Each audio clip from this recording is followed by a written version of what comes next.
증시가 재차 반등했습니다. 미국의 지난해 4분기 국내 총생산 성장률이 0.4%로 전문가 예상치를 밑돌고 신규 실업장 청구 건수도 증가했지만 시장은 이에 아랑곳하지 않고 랠리를 펼쳤습니다. 또한 이탈리아가 연정 구성에 실패하는 등 유럽발 악재가 계속됐지만 이날 증시는 이에 흔들리지 않았습니다. 그동안 고전하던 S&P 500 지수도 사상 최고치를 경신했습니다. 다우지수는 0.36% 올랐고 나스닥 지수와 S&P 500 지수도 각각 0.34%, 0.41% 상승했습니다. 유럽 증시가 소폭 상승 마감했습니다. 보합권에서 거래를 시작한 유럽 증시는 독일의 소매 판매 호조 소식에 상승세를 보였습니다. 키프로스 은행들이 이날 거의 2주 만에 영업을 재개한 가운데 정부의 자본 통제 덕분에 대규모 뱅크런 사태는 발생하지 않았다는 소식과 미국의 지난해 4분기 경제 성장률 확정치가 예상에는 미치지 못했지만 지난달 예비치보다는 상향 조정됐다는 점도 호재가 됐습니다. 영국은 0.38% 상승했고 독일과 프랑스도 각각 0.08%, 0.53% 올랐습니다. 미국의 지난해 4분기 GDP 성장률이 0.4%로 확정됐습니다. 미국 경제가 성장세를 이어가는 것으로 나타났지만 이 같은 성장률은 2011년 1분기 이후 7분기 만에 가장 낮은 것은 물론 시장 전문가들의 전망치인 0.5%를 밑돈 수치입니다. 미국 경제는 지난해 2분기 1.3%, 3분기 3.1% 등으로 성장세를 이어갔지만 4분기에 동부 해안을 강타한 샌디와 재정 절벽에 대한 우려 등으로 성장률이 크게 감소했습니다.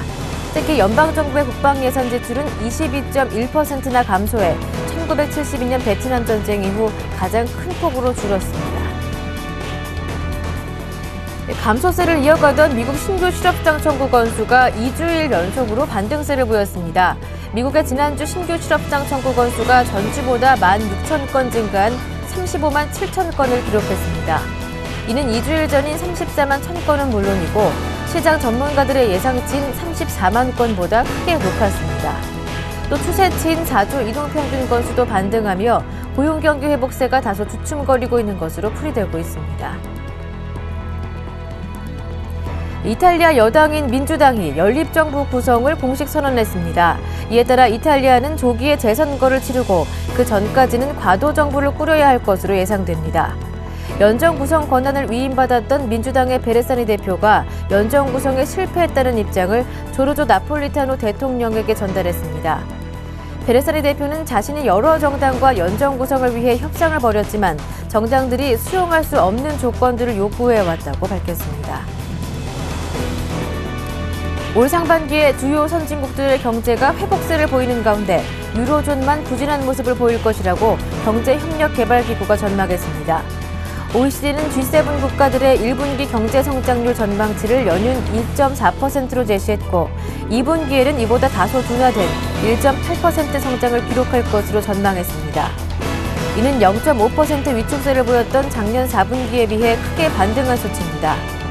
파도한 수석 이코노미스트는 각국 정부와 중앙은행들이 아직까지는 과감한 경기 부양책을 중단할 시기가 아니라며 특히 유로존의 경우 추가적인 기준금리 인하 등을 고려해야 한다고 권고했습니다.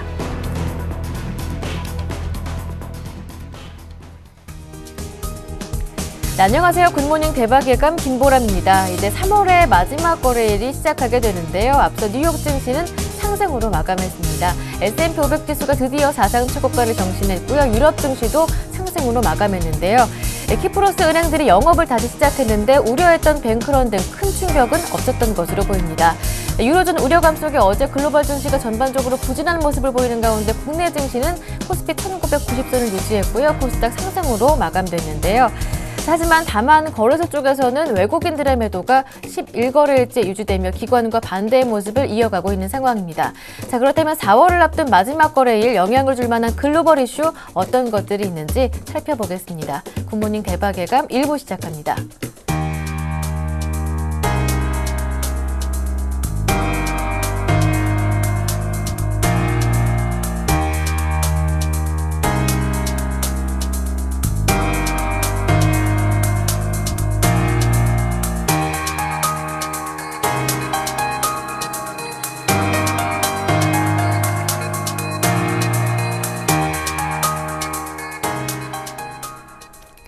첫 코너는 샘플러스 재갈공명 전문위원과 함께하는데요. 글로벌 증시 마감과 야간 선물 마감 확인하고요. 오늘 국내 증시와 선물 옵션 시장 전망과 함께 전략도 세워보는 순서입니다. 재갈공명 한영섭 전문위원님 전화로 만나보겠습니다. 안녕하세요. 네, 안녕하십니까. 재갈공명입니다. 네, 뉴욕 증시가 상승으로 마감했습니다. S&P 500 지수가 사상 최고가를 드디어 경신했다고 하는데요. 29일 부활절 연휴로 휴장이기 때문에 이제 앞서 마감된 28일장이 3월의 마지막 거래일이라고 할 수 있습니다. 뉴욕 증시 3월 거래 정말 화려하게 마무리가 됐는데요. 자세한 내용 살펴보겠습니다. 네, 조금 전 미국 증시는 또다시 조정 하루 만에 상승 마감하였습니다. 다우지수와 S&P 500 지수가 사상 최고치를 갱신하고 나스닥이 13년 만에 최고치를 갱신하면서 불안한 상승 랠리가 지속되었습니다. 다우지수는 14,578까지 52포인트 상승하고 나스닥 종합지수는 3,267까지 11포인트 상승했으며 S&P 500 지수는 1,569까지 6포인트 상승했습니다. 시초가 강보합 출발 후 장 초반 혼조세를 보이다 다우지수가 장 초반 사상 최고치를 기록하며 고점까지 상승한 후 장중 내내 3대 지수 모두 강보합 박스권이 지속되었지만 나스닥과 S&P 500 지수를 중심으로 장막판 상승세가 전개되면서 일중 최고치 부근에 마쳤습니다. 다우지수가 이틀 만에 또다시 사상 최고치를 갱신하고 S&P 500 지수는 2007년 10월 9일 이후 5년 반 만에 사상 최고치를 갱신하였으며 나스닥 지수는 2007년 11월 7일 이후 13년 만에 최고치를 재갱신하였습니다. 키프로스 이익이 해소감에 유럽 증시와 함께 동반 상승이 전개되었습니다. 하지만 사상 최고치 경신에도 불구하고 유럽, 아시아 증시가 이미 조정권에 진입하여 미국 증시도 조만간 본격 조정에 진입할 가능성도 상존하고 있으므로 당분간 조심스럽게 대응하는 것이 좋아 보입니다. 이탈리아 정국이 연정 구성의 실패, 향후 재선거를 실시해야 되는 불확실성이 커졌으나 2주 만에 영업을 재개한 키프로스 은행들이 뱅크런 사태 없이 정상 영업이 가능하자 시장에 안도감을 주었습니다. 미국의 경제 지표는 좋지 않았는데 4분기 GDP 성장률 최종치가 연율 0.4%로 2월 말 0.1% 대비 증가했지만 예상치 0.5%와 2분기 1.3%, 3분기 3.1% 증가 대비 부진하여 실망감을 주었고 지난주 신규 실업 청구 건수는 35만 7천 건으로 전주 대비 16,000건이 증가해 역시 시장에 부담이 되었지만 키프로스 안도감으로 문제가 되지 않았습니다. 바이오, 유틸리티, 운송, 음식료, 반도체, IT 등 110개 업종이 상승해 업종 상승률 77%로 상승 업종이 많았습니다. 종목별로는 다우 30 종목 중 23개, 나스닥 100 종목 중 69개, S&P 500 종목 중 365개 종목이 상승해 상승 종목 비율이 70% 전후로 상승 종목이 많았습니다. 바이오전이 5.44%, 이베이가 4.13% 급등한 것을 비롯해 IBM, 휴레패커드, 트래블러스, 마이크로칩 테크놀로지 등을 중심으로 상승이 전개되었습니다. 미국과 유럽 증시 투자 전략은 현금 보유 비중을 높인 상태에서 관망 지속하시기 바랍니다. 주식 비중 30% 이하를 제시하겠습니다. 추가 상승도 가능하나 수익 낼 수 있는 의미 있는 시장 상승은 어렵고 급조정이 전개될 수도 있으므로 리스크 관리 중심으로 대응하는 것이 좋아 보입니다. 해지 전략으로는 현물 비중 축소와 함께 현물 보유 비중 높은 경우에는 S&P 500이나 나스닥 선물 지수 등 파생 상품을 매도하거나 또는 콜옵션을 매도하여 해지하면 좋을 것 같습니다. 글로벌 증시를 살펴보면 어제 중국 증시가 2.82% 급락하고 일본은 1.16% 급락하며 유럽에 이어 아시아 증시가 급조정을 보이고 있습니다. 아시아, 유럽, 미국 등 순차적인 조정이 전개될 수 있으므로 현금 비중 확대한 상태에서 리스크 관리 중심으로 대응하시기 바랍니다. 환율은 전일 원달러가 1112원까지 반등 시도가 나타나고 있으나 전고점 1120원 돌파가 어려워 보이고 엔달러와 유로화는 하락세가 지속되고 있어 전체적으로 원화, 엔화, 유로화 동반 하락세가 이어질 것으로 보고 있습니다. 네, 미국 증시 추가 상승은 굉장히 제한적일 것이고 유럽에 이어 아시아 증시도 조정을 받고 있기 때문에 리스크 관리에 철저하자라는 말씀 들어봤고요. 이어서 야간 선물은 어떻게 마감됐는지 살펴보겠습니다. 네, 새벽에 마감된 야간 선물 시장은 전략 후강을 보였는데 주간시장 대비해서 0.9포인트 상승한 264.80에 마쳤습니다. 저점 263.75, 고점 264.95로 1.20포인트 범위 내에서 움직였습니다. 거량은 14,739계약으로 하루 만에 재차 감소하며 제한된 범위 내에서 전략 후강의 변동성이 전개되었습니다. T조가 부합 출발 후 장초반 하락하기도 하였으나 263.75를 저점으로 곧바로 상승 반전에 미국 증시가 상승하자 장막판 상승폭을 확대하여 일중 최고치 부근에 마쳤습니다. 개인이 157계약, 기관이 4계약 매수하고 외국인이 157계약을 매도하며 개인은 매수돼 외국인의 매도가 대립하였습니다. 개인이 장중 400계약 이상 매수하다 비중을 줄였고 외국인은 장중 500계약까지 매도하다 비중을 줄였으며 기관은 장중 내내 매수와 매도를 넘나들다 장막판 소폭 순매수로 관망하며 마쳤습니다. 야간 옵션 시장은 지수 상승으로 콜은 상승하고 풋은 하락했는데 선물지수의 상승으로 콜은 10에서 15% 상승하고 풋은 주간시장 대비해서 10에서 20% 하락하였습니다. 만기가 2주 앞으로 다가오고 옵션 양매도 장세가 지속되면서 옵션 프리미엄이 상승폭 대비해서 하락폭은 커지고 있는 상태가 나타나고 있습니다. 네, 그렇다면 3월의 마지막 거래일인 오늘 국내 주식시장은 어떻게 전망되고 있습니까? 선물옵션 시장도 함께 전망하면서 대응 전략 세워보겠습니다. 네, 먼저 전일 시장을 살펴보면 전일 국내 증시는 시초가 하락 출발해서 기관들의 매수로 반등을 시도했지만 오후 2시 정부의 경기 부양책 발표를 앞두고 개인과 외국인들의 매도로 장중 내내 약세가 지속되다 장막판 반등의 성공에 강보합에 마쳤습니다.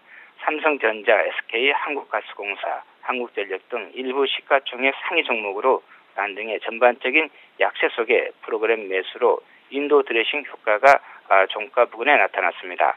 장중 풋옵션이 급등하기도 하였으나 전체적으로 지수가 저하권을 크게 벗어나지 못하면서 옵션 양매도 장세가 지속되었습니다. 종합지수가 4일 연속 반등하며 1990포인트를 회복하고 있지만 전체적으로 종합지수 1930에서 2020포인트의 박스권이 지속되고 있고 2000포인트 선에서 강력한 저항선이 형성되어 종합지수 2000포인트, 선물 265포인트 돌파가 쉽지 않고 2000포인트를 돌파하더라도 당분간 의미 있는 상승은 쉽지 않을 것으로 판단되고 있습니다. 코스닥 시장 또한 추가 상승은 쉽지 않아 단기 반등 후 재차 하락할 가능성이 높습니다. 따라서 당분간 현물은 매수 자제한 채 현금 비중을 확대한 후 리스크 관리주로 대응하고 선물 옵션은 짧은 단기 매매 위주로 대응하시기 바랍니다. 금요일 시장은 시초가 상승 출발 후 추가 상승을 시도하며 인도 드레싱 효과로 종합지수 2000, 선물 265 돌파를 시도하겠지만 쉽지는 않을 것입니다. 대응 전략은 하락 시 선물지수 262.5포인트 전후에 매수하고 반등 시에는 선물지수 265.5포인트 전후에 매도하되 뛰니까 대비해서 0.5포인트 손실 시는 선절매 하시기 바랍니다. 추가 상승도 하락 반전도 가능한 시점이므로 유연하게 대응할 필요가 있겠습니다. 단 시초가는 야간 선물 종가를 기준으로 한 것이므로 시초가가 야간 선물 종가 대비해서 1% 이상 차이 날 경우에는 여기에 맞춰가지고 조정해서 대응하시면 될 것 같습니다.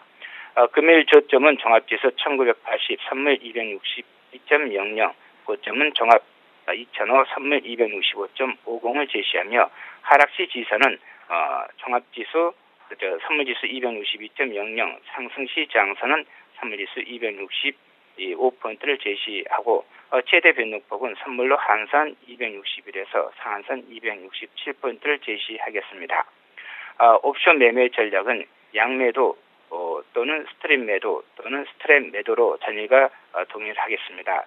스트립은 양매도 중 풋매도 비중을 콜에 비해 2배로 높인 것이고 스트랩 매도는 양매도 중 콜매도 비중이 품매도 비중에 비해 2배로 많은 것입니다.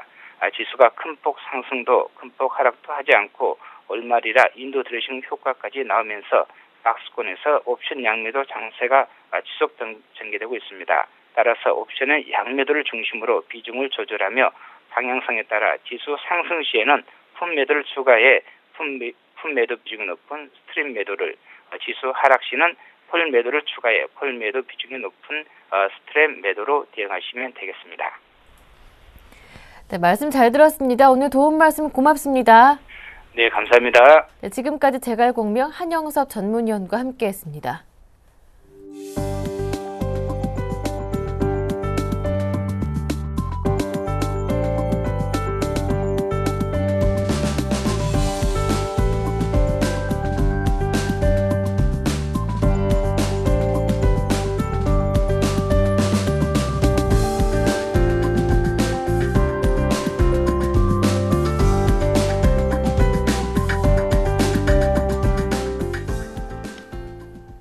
네, 이어서 글로벌 증시 주요 이슈를 살펴보겠습니다. 레이크쇼어 인베스터스의 이현민 이사님과 함께합니다. 안녕하세요. 안녕하십니까.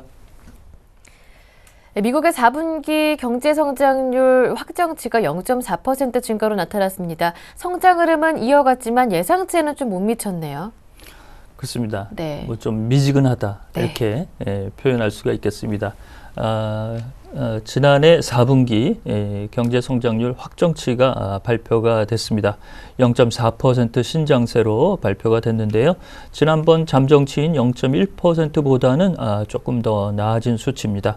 뭐 앞서 말씀드린 대로 예상치보다는 조금 하회했고 그 탄력적인 모습은 다소 좀 떨어지는 모양새라고 볼 수가 있겠습니다.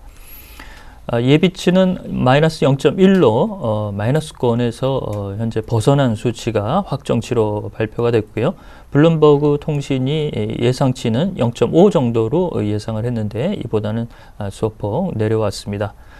지난해 미국의 2분기 경제성장률은 전분기 대비 1.3% 신장했고 3분기가 가장 좋았습니다. 3.1%, 4분기는 이제 0.4%로 확정이 돼서 지난해 연간으로 보면 미국의 경제성장률은 2.2%, 2011년 1.8%보다는 0.4%가 개선된 수치라고 보겠습니다. 이렇게 4분기가 3분기보다 저조한 부분은 역시 태풍 샌디의 영향이 4분기 때 골고루 각 분야에 영향을 미쳤다라고 볼 수가 있겠고요. 또한 재정절벽 이슈 이런 부분에서 국방비 지출이 많이 하락한 점도 그 경제성장률 포인트를 내려뜨리는 그런 부정적 효과가 어느 정도 있었다라고 볼 수가 있겠습니다. 네.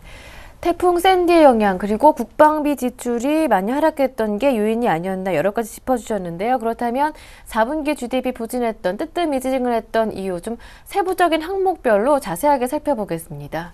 네, 가장 이제 중심이 되는 것은 개인 소비 지출이죠. 네. 미국의 GDP의 70%를 차지하는 부분이 이제 소비 지출에서 나오기 때문에 개인 소비 지출의 흐름이 가장 중요하다고 볼 수가 있겠습니다. 잠정치는 2.1%로 집계가 됐는데요. 확정치에서는 1.8%로 소폭 내려간 수치로 집계가 됐습니다. 국방비 지출 앞서 말씀드린 대로 22.1%나 4분기 때 감소를 하면서 GDP 경제성장률 수치에서는 1.28%포인트 갉아먹는 효과가 있었습니다. 재고 투자는 133억 달러로 잠정치보다는 소폭 올라갔지만 절대 수치가 높지 않아서 이도 GDP 수치에는 악영향을 미쳤고요. 반면에 이제 좋은 수치로 나온 부분은 기업의 설비 투자는 예상 외로 잠정치보다는 크게 올라갔습니다.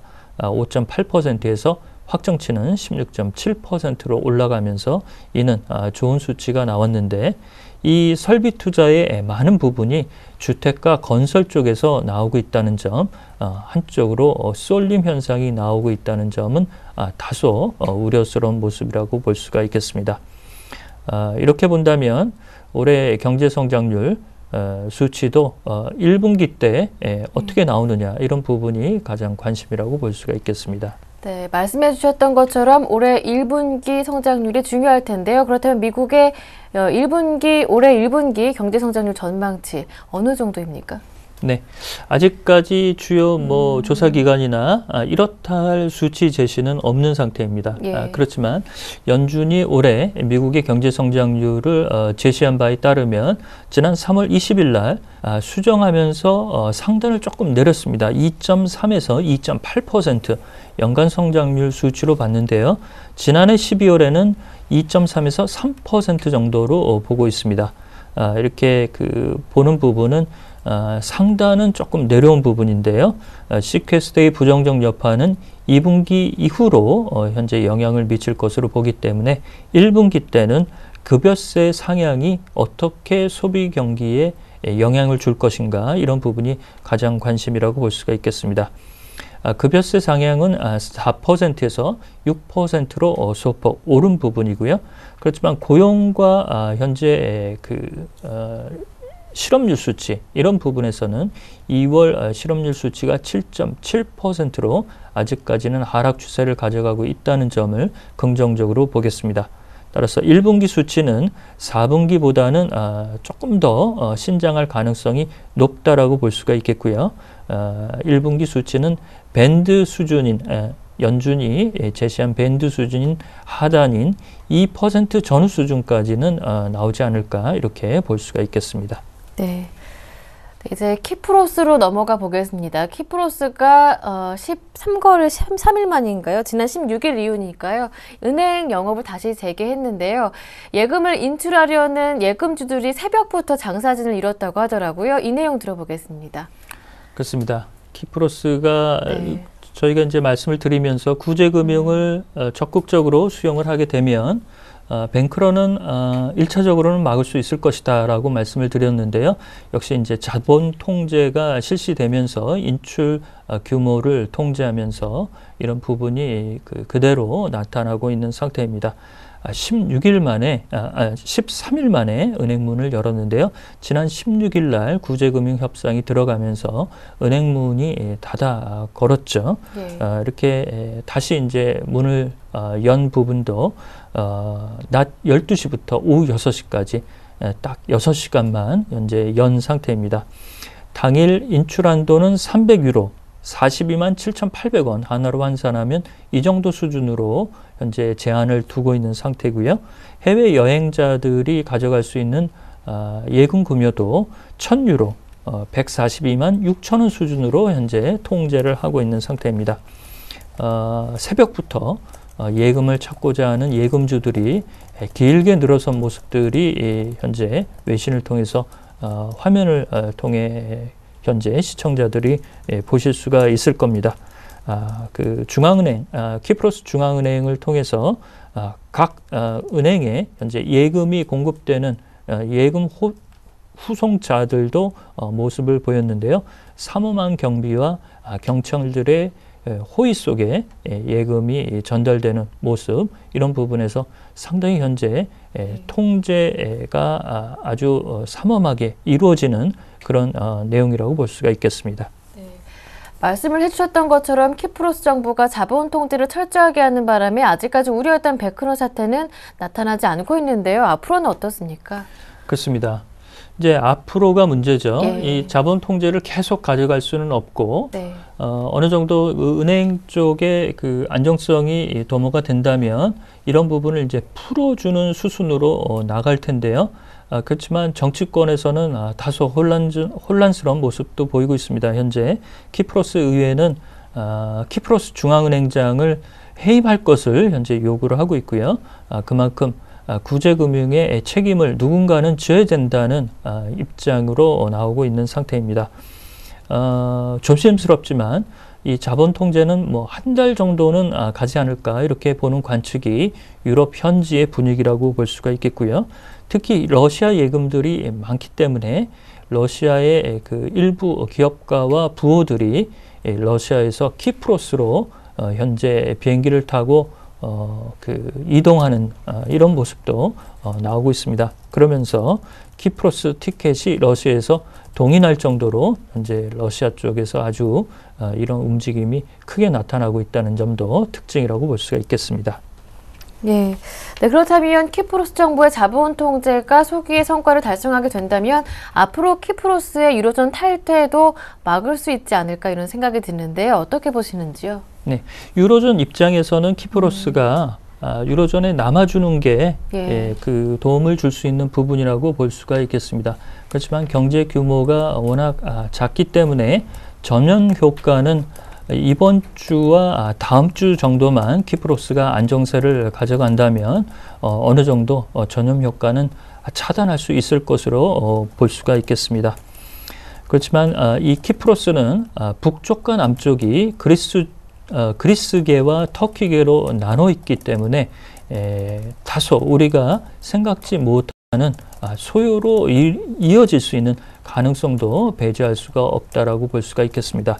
이런 부분이 그 산업적인 측면에서 유로존이나 EU 국가들 중에 GDP 대비 은행 산업 비중이 높은 국가들 중에서 자본 이동이 자본 유출이 일어날 수 있을 것이다. 이런 우려들도 나오고 있는데요. 이런 나라들이 이제 룩셈부르크나 몰타 같은 나라라고 볼 수가 있겠고요. 예금자 분담금 부과 이런 부분 때문에 이탈리아나 스페인, 포르투갈, 아일랜드 등 재정 불량 국가 구제금융을 수혜하고 있는 그리스 등도 이런 부분에서 그리 녹록지 않은 형편이라고 볼 수가 있겠습니다. 만약에 유로존에서 그 키프로스가 탈퇴 선언이 나올 경우에는 2007년 12월 말까지 통용했던 키프로스의 옛 통화 키프로스 파운드로 돌아갈 공산이 크다고 보겠습니다. 네. 이 통화는 옛날 오스만 투르크 제국인 터키가 침공했을 당시에 터키 리라로 통용됐던 주화인데요. 이 주화로 들어갈 준비는 아직까지는 중앙은행 측에서 없는 것으로 현재까지는 분위기가 감지되고 있는 상태입니다. 네. 어쨌든 이렇게 미국의 4분기 GDP도 예상치를 밑돌았고 키프로스 우려도 채 가시지 않은 상황에서 앞서 미국 증시 얘기 좀 해봐야겠습니다. 상승으로 마감했는데 드디어 S&P 500 지수가 사상 최고치를 경신했습니다. 앞으로 미국 증시 어떻게 흐름 전망하시는지요? 그렇습니다. 오늘 S&P 500 지수는 사상 최고치 행진을 가져갔습니다. 네. 2007년 이후로 최고치를 갈아치웠는데요. 이미 다우지수는 갈아치운 사상 최고치 행진을 가져가고 있고 이를 S&P 500 지수가 뒤를 이은다고 볼 수가 있겠습니다. 내일이 이제 성금요일로 뉴욕 증시가 휴장이기 때문에 오늘이 이제 1분기의 마지막이라고 볼 수가 있겠습니다. 다우지수는 1분기 때 11.3% 오래 올랐고요. 나스닥은 10%, S&P 500 지수는 8.2%가 올랐습니다. 키프로스 사태로 미 국채나 미국 시장에 투자할 수 있는 자금 여건이 매우 좋아지고 있다는 점, 이런 점이 미 증시가 추가적인 상승 랠리에 고무된 이런 부분을 전망할 수 있는 근거라고 볼 수가 있겠습니다. 네, 이렇게 끝으로 S&P 500 지수 사상 최고치를 경신하면서 3월장을 화려하게 마무리한 미국 증시 마감 얘기까지 앞으로의 전망도 함께 얘기해봤습니다. 네, 지금까지 레이크쇼어 인베스터스의 이현민 이사님과 함께했습니다. 말씀 잘 들었습니다. 고맙습니다.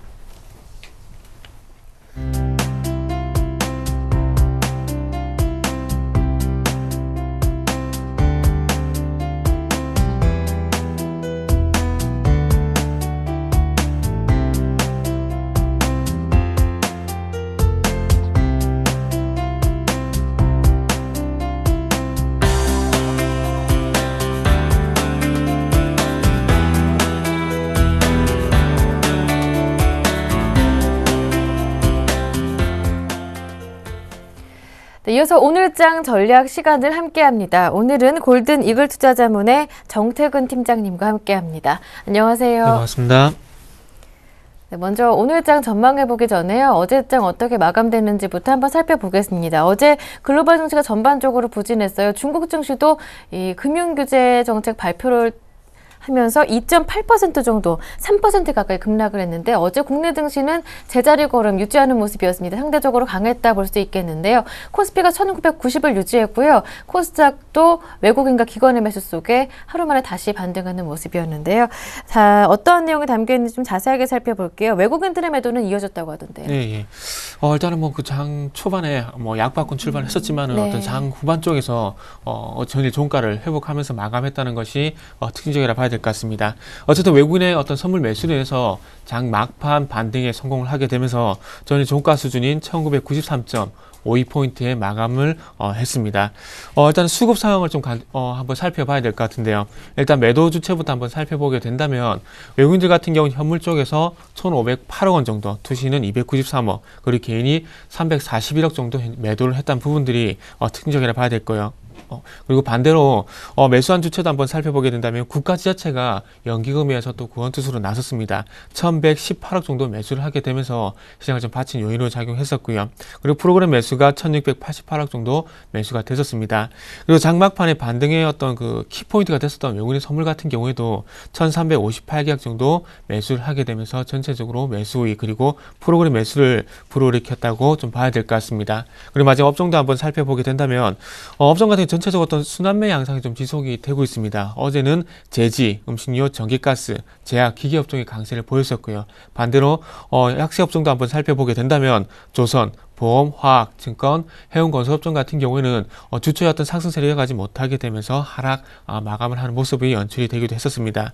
그리고 코스닥 쪽도 한번 좀 살펴보게 된다면 코스닥 같은 경우에는 코스피 시장보다는 좀 선방을 했습니다. 하루 만에 외국인과 기관이 매수로 전환을 하게 되면서 수급이 전체적으로 호재로 좀 작용했었고요. 그래서 0.7% 상승한 552.64포인트에 마감을 했습니다. 연기금 그리고 투신 중심의 기관 매수가 513억 정도 매수가 유입됐었고요. 반대로 개인들은 756억 정도 대량의 어떤 매도가 나왔다는 부분들이 상당히 좀 특징적이라 봐야 될 것 같습니다. 그리고 특징 테마도 한 가지만 좀 간단하게 또 살펴보게 된다면은 어제 같은 경우 문재인 테마가 조금 들썩이는 모습이 좀 연출이 되었습니다. 4월 24일 날 재보선에 출마를 할 것이라는 얘기가 전해지게 되면서 바른손 그리고 우리들 제약, 이노바, 우리들 생명과 같은 테마주들이 강세를 좀 보였습니다. 네, 이렇게 해서 전일장 어떻게 마감됐는지 그 안에 담겨있던 특징주까지 자세한 설명을 들어봤는데요. 네, 앞서 미국 증시가 또다시 사상 최고치를 경신하며 마감됐습니다. 드디어 S&P 500 지수도 사상 최고치를 보여줬는데요. 미국의 4분기 경제성장률 확정치가 발표됐습니다. 3월의 마지막 거래일이 될 텐데요. 오늘 국내 증시 어떤 점 체크포인트로 중점적으로 살펴봐야 할까요? 네, 일단은 그 확정치가 발표가 됐는데요. 그리고 그 내용들을 제가 네. 한번 짚어보고 싶습니다. 일단 내용들을 한번 짚어보게 된다면, 일단은 뭐 소비 같은 경우는 그 잠정치에서, 잠정치 2.1%에서 1.8% 정도 축소가 됐는데, 이 부분보다는 아무래도 좀 주목을 해야 될 부분이, 기업들의 투자 부분이라 좀 봐야 될 것 같습니다. 일단 설비 투자 같은 경우는 5.8%에서 뭐 16.7%로 상당히 증가를 했고요. 그리고 재고 투자 같은 경우에도 120달러에서 130억 달러로 확정이 됐습니다. 근데 이 부분을 주목을 해야 될 이유가 일단은 그동안 어떤 기업 실적 같은 경우는 뭐 비용 축소, 즉 긴축으로 인한 어떤 영업 이익이 개선이 되게 되면서 일단은 뭐 실적 개선세를 이끌었는데요. 일단 그 기업의 어떤 캐파가 커지고 있다는 것을 가늠하기 위해선 영업이익 증가보다는 매출의 증가세가 반영이 돼야 된다는 겁니다. 근데 이 영업이익보다 일단 매출이 개선이 될 만한 가능성이 상당히 커졌다는 겁니다. 일단 기업들이 어떤 설비 투자를 늘린다는 것은 앞으로 매출을 늘리겠다는 어떤 전략과 맞아떨어진다는 얘기가 될 수가 있겠죠. 그래서 매출을 늘리겠다는 것은 그만큼 앞으로 경기 개선이 이루어질 것이라는 부분들에 긍정적으로 평가를 하고 있기 때문에 이런 현상이 좀 생긴다고 좀 봐야 될 것 같은데요. 설비 투자를 늘린다는 것은 그만큼 앞으로도 기업의 어떤 그 장비 라인 투자뿐만 아니라 고용도 늘릴 수 있을 만한 요인이기 때문에 설비 투자가 증가했다는 부분들은 조금 눈여겨봐야 될 부분이 아닌가 좀 말씀 한번 드려보고 싶고요. 그리고 지금 어떤 경기 상황 속에서 재고 투자를 늘린다는 것은 지금의 어떤 경기 상황이 앞으로 개선이 될 수 있을 만한 부분이다. 그러니까 앞으로 어떤 매출이 확대가 될 만한 부분에 대한 어떤 대비를 진행을 하고 있다는 부분들로 좀 체크 포인트를 삼아 보셨으면 좋겠습니다. 그래서 어떤 기업들의 설비 투자, 재고 투자가 앞으로 어떤 영향을 미칠지에 대한 여부들, 그리고 이 부분이 얼마만큼 외국인의 수급, 그리고 우리나라로 봤을 때는 IT, 그리고 자동차 업종으로 파급 효과가 있을지를 한번 체크를 해보시는 것도 좋을 것 같고요. 자, 그리고 대표적인 변수뿐만 아니라 그 국내 어떤 기술적인 부분도 한번 짚어드리게 된다면은 일단 시장 반등과 어떤 미결제 약정 증가 여부를 좀 체크를 하셔야 될 것 하셔야 될 것 같은데요. 근데 이 얘기가 무슨 얘기냐면 최근에 어떤 선물 지수가 반등을 주게 되면서 미결제 약정이 증가를 한 것이 아니라 미결제 약정이 축소가 되면서 반등을 줬다는 겁니다. 근데 이게 무슨 얘기냐면 시장이 반등을 주게 되면서 미결제 약정이 감소했다는 것은 그동안 시장의 압박 요인으로 작용했었던 매도 포지션에 대한 청산이 이루어지게 되면서 시장이 반등을 줬다는 겁니다. 자, 그렇다면 기존 매도 포지션의 청산에 대한 부분들은 한계가 있을 수밖에 없고 이 매도 포지션이 매수 포지션으로 전환이 되게 되면서 이제부터 매수 포지션의 어떤 누적 여부가 앞으로 시장의 추가 반등을 이끌 요인이기 때문에 아무래도 선물 지수를 보실 때는 일단 미결제 약정이 계속해서 축소가 될 것인가 아니면 축소가 될 것인가 아니면 이제부터는 매결제 약정이 도리어 증가를 하게 되면서 매주 누적이 이루어질까에 대한 여부를 좀 체크를 하신다면은 추가적인 반등에 대한 어떤 예상을 할 수 있기 때문에 어떤 미결제 약정 동향을 좀 체크를 하시라고 말씀드려 보도록 할게요. 네. 네, 그렇다면 이제 4월 증시가 시작되게 되는데요. 4월 증시 어떻게 전망하시는지 들어보면서 전략도 좀 챙겨볼 수 있을 것 같아요. 네, 아무래도 4월달 같은 경우에 뭐 2030포인트 네. 그리고 2040포인트의 어떤 고점을 돌파하기 위해서는 아무래도 기업 실적이 턴어라운드 될 것이다. 이제 더 이상 나빠지지 않을 것이다. 그런 인식이 시장이 전체적으로 좀 퍼져야 되지 않겠나 생각을 하고 있습니다. 그리고 그것뿐만 아니라 마찬가지로 어떤 국내 어떤 인프라 투자든지 SOC 투자 그리고 전체적으로 정부 정책에 대한 부분들도 참 나아져야 되지 않겠나 생각을 하고 있고요. 그래서 1차적으로는 어쨌든 1940포인트에서 2030포인트의 어떤 박스권은 계속해서 유지를 하는 것이 좀 좋을 것 같습니다. 네. 그러면서 지금 현재 그 코스피 시장 마감 시장에서 말씀드렸듯이 시장 현재 반등을 줌에도 불구하고 업종이 전체적으로 순환매를 보이고 있다는 겁니다. 그러니까 시장의 어떤 주도 섹터가 없다는 부분이 제한적인 반등으로 끝날 가능성이 있기 때문에 지금의 시장 반등에 참여하지 못했다고 해서 그렇게 서운해하실 필요는 없을 것 같고요. 다시 한번 바닥을 확인을 할 가능성이 있기 때문에 다시 한번 매수 타이밍을 분명히 줄 거란 부분들을 말씀 한번 드려보고 싶습니다. 그래서 시장의 반등에 불구하고 업종 순환매 양상이 이루어지고 있기 때문에 좀 전에 말씀드렸던 재질이라든지 전기가스 제약업종 같은 경우에는 어떤 대안업종으로 접근이 가능하겠지만은 어쨌든 전체적으로 봤을 때는 개별 종목 장세가 이루어지기 때문에 종목의 어떤 종목 선정이 그 어느 때보다 중요하다는 부분들 말씀 한번 드려보시고요. 그리고 마지막으로 한번 또 추가적인 의견을 드려보자면은 어떤 시장에 대한 관심은 필요하지만은 적극적인 참여는 아직까지는 조금 자제할 필요가 있다. 이렇게 결론을 내보고 싶습니다. 네, 1분기 실적도 굉장히 중요한 변수가 되겠네요. 네, 예. 네, 이렇게 해서 전략까지 모두 들어봤는데요. 네, 그렇다면 끝으로 지금쯤 관심을 가져볼 만한 종목이 있다면 어떤 종목인지 이야기 나눠보겠습니다. 네, 최근에 순환매 업종을 보이고 있는 그 업종 내에서 종목을 좀 꼽아봤는데요. 일단 YG1이라는 종목을 좀 꼽아봤습니다. 최근에 그 두산인프라코어가 굴착기 판매가 증가를 하게 되면서 1분기 실적이 조금 기대가 되고 있고 2분기도 좀 기대가 된다는 얘기를 하고 있는데요. 자, 그렇다면은 굴착기 판매가 증가한다는 것은 그만큼 인프라 투자가 확대가 되고 있다는 의미가 될 수 있겠죠. 지금 중국에서 인프라 투자를 확대할 수 있을 만한 부분이 뭐가 있을까요? 바로 도시화라는 겁니다. 자, 도시화가 이루어지게 된다면 당연히 굴착기 판매 중심으로 한 어떤 기계 업종에 대한 수혜를 좀 예상해 볼 수가 있는데요. 그렇다면은 인프라 투자가 확대가 된다면은 이 회사가 하고 있는 절삭 공구에 대한 어떤 수혜도 마찬가지로 증가를 할 수 있기 때문에 조금 두산인프라코어뿐만 아니라 어떤 YG1과 같은 종목들 그리고 다른 여타 기계 업종들도 한번 관심을 좀 가져보셔도 되지 않겠나 생각을 하고 있습니다. 자, 그리고 이 회사 절삭 공구에 대한 부분들 간단하게 말씀드리면서 이제는 기술적인 부분들 좀 말씀 좀 드려보도록 할게요. 예.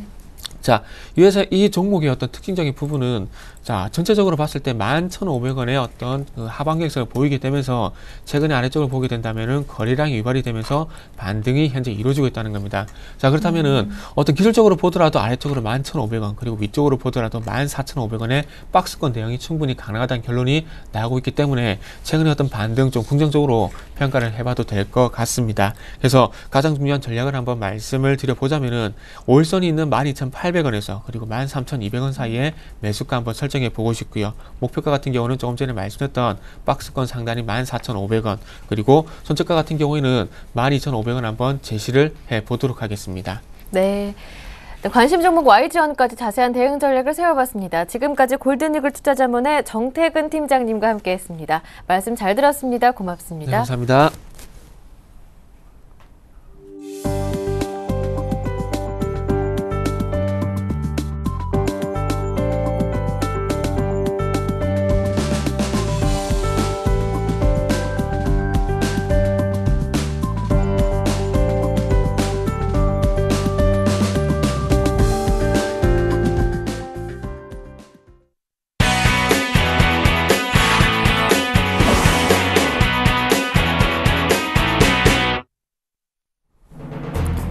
(3월 29일) 금요일 이슈앤이슈 주요 소식입니다.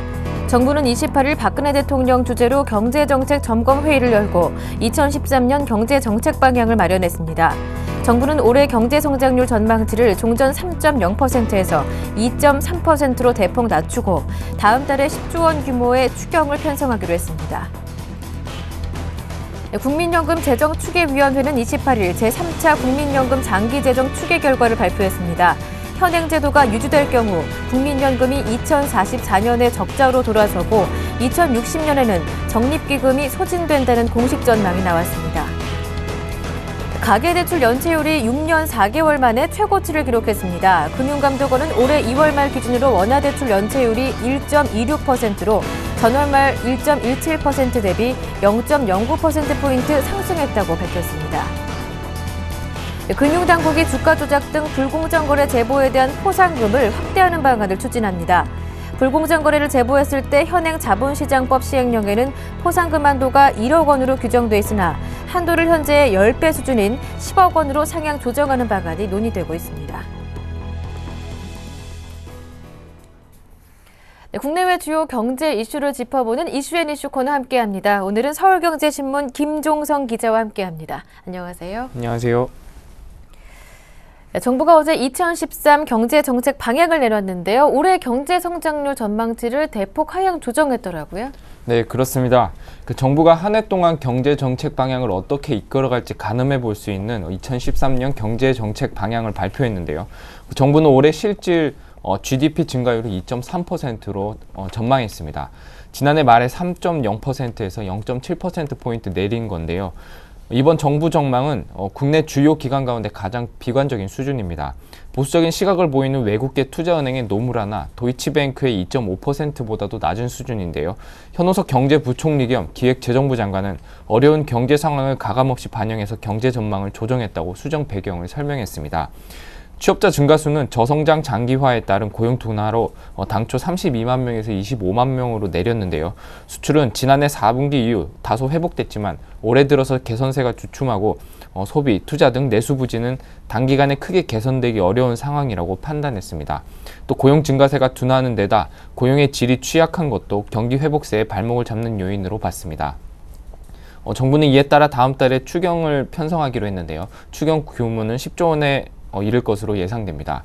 정부는 경제 회복 추진력을 살리려고 상반기에 정책 여력을 쏟아붓기로 했습니다.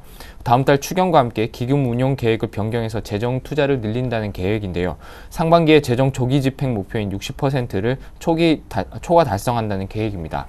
그리고 SOC 분야를 중심으로 공공기관 투자 규모도 1조 원가량 늘리기로 했습니다. 네. 국민연금이 특별한 조치 없이 현행대로 운영이 되면 2060년에는 기금이 모두 소진될 것이다라는 전망이 나왔다고 합니다. 이 때문에 보험료율을 인상해야 한다라는 주장도 제기되고 있다고요. 네, 그렇습니다. 김용화 보건복지부 국민연금재정추계위원장은 어제 브리핑을 통해서 현행 제도를 유지하면 기금 적립금이 2043년 2,561조 원으로 최고치를 기록한 뒤에 2044년부터 감소세로 돌아서면서 2060년에는 완전 소진될 것이라고 전망했습니다. 아무런 제도 개선이 수반되지 않을 경우 2044년부터 연금 지출이 수입보다 많아지면서 16년 뒤에는 기금이 완전히 바닥이 난다는 얘기인데요. 일본과 스웨덴, 미국, 독일 등 선진국의 보험료율은 12.4에서 19.9%로 우리나라보다 최대 10%포인트 이상 높습니다. 이 때문에 우리나라도 앞으로 국민연금 재정의 안정적인 운용을 도모하기 위해서 단계적으로 보험료율을 인상해야 한다는 지적도 나오고 있는데요. 이번 재정 추계에 따르면 당장 2015년부터 보험료율을 12.91%까지 올릴 경우 앞으로 70년 동안은 조세 충당 없이도 보험료 수입과 투자 수익만으로 급여 지급이 가능할 것으로 예측됩니다. 하지만 국민들의 사회적 합의가 반드시 수반되어야 하는 보험료율 인상이 현실화될지는 미지수인데요. 보험료율은 지난 1988년 국민연금이 처음 도입된 이후 단 한 차례도 바뀌지 않은 상태입니다. 네.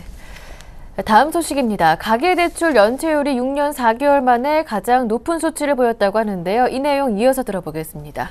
네, 금융감독원은 지난 2월 말 기준으로 가계대출 연체율이 1.04%로 지난 2006년 10월 1.07% 이후 최고치를 기록했다고 밝혔습니다. 주택담보대출 연체율은 0.96%로 지난 2006년 8월 이후 가장 높았고 신용대출 연체율도 1.21%로 지난해 8월 이후 최고치를 기록했습니다. 특히 수도권 아파트 입주 예정자들이 계약 해제 소송을 진행하면서 중도금, 잔금 납부를 거부한 결과 집단대출 연체율은 2010년 12월 조사 시작한 이후 가장 높은 1.99%를 기록했습니다. 가계대출 연체율 급증은 최근 국민행복기금 출범으로 정부가 빚을 탕감해 줄 것이라는 채무자의 막연한 기대 심리까지 껴있어서 모럴 해저드가 나타나고 있다는 지적도 있습니다. 그리고 지난해 말 은행들이 부실 채권을 대거 정리해서 감소세를 보였던 기업대출 연체율도 올 들어서 2개월 연속 상승했는데요. 2월 말 기준으로 기업대출 연체율은 1.45%로 지난해 11월 1.57% 이후 가장 높았습니다. 네. 다음 소식입니다. 금융감독원이 주가 조작 등 금융시장 불공정 거래를 적발해 신고하게 되면 이 포상금을 기존의 10배로 확대하는 방안을 추진 중이라고 하는데요. 지금이 1억 원이니까 이제 10억 원이 되는 건데요. 어떤 내용입니까? 네. 금융감독원은 현재 주가 조작 등 불공정 거래를 제보했을 때 포상금 한도를 현재 1억 원에서 10배 그 외의 10배 수준인 10억 원으로 상향 조정하는 방안을 금융위원회가 논의하고 있습니다. 정부가 증권범죄 수사 시스템을 개선하고자 추진 중인 금감원에 특별사법경찰권을 부여하는 방안에 대해서 최수영 금융감독원장은 조사기관 활성화 차원에서 여러 방안 중 하나로 논의되고 있으며 금감원에서 반대한 적은 없다고 말했습니다. 또 금융권의 대출 관련 면책 제도도 전반적으로 살피고 개선점을 찾겠다고 밝혔는데요. 금감원은 지난 20일 시행된 가상금리 비교 공시의 정확성을 두고 논란이 생기자 전수조사에 들어갔습니다. 최 원장은 일부 은행에서 역금리 현상이 나타나는 것으로 보인다며 실무진에 전수조사를 해 다시 꼼꼼히 들여다보기로 했다고 강조했습니다. 네, 말씀 잘 들었습니다. 지금까지 서울경제신문 김종성 기자와 함께했습니다. 고맙습니다. 고맙습니다. 네, 굿모닝 대박 예감 1부 순서는 여기에서 마무리 짓고요. 저는 잠시 뒤 2부로 돌아오겠습니다. 함께해 주신 여러분 고맙습니다.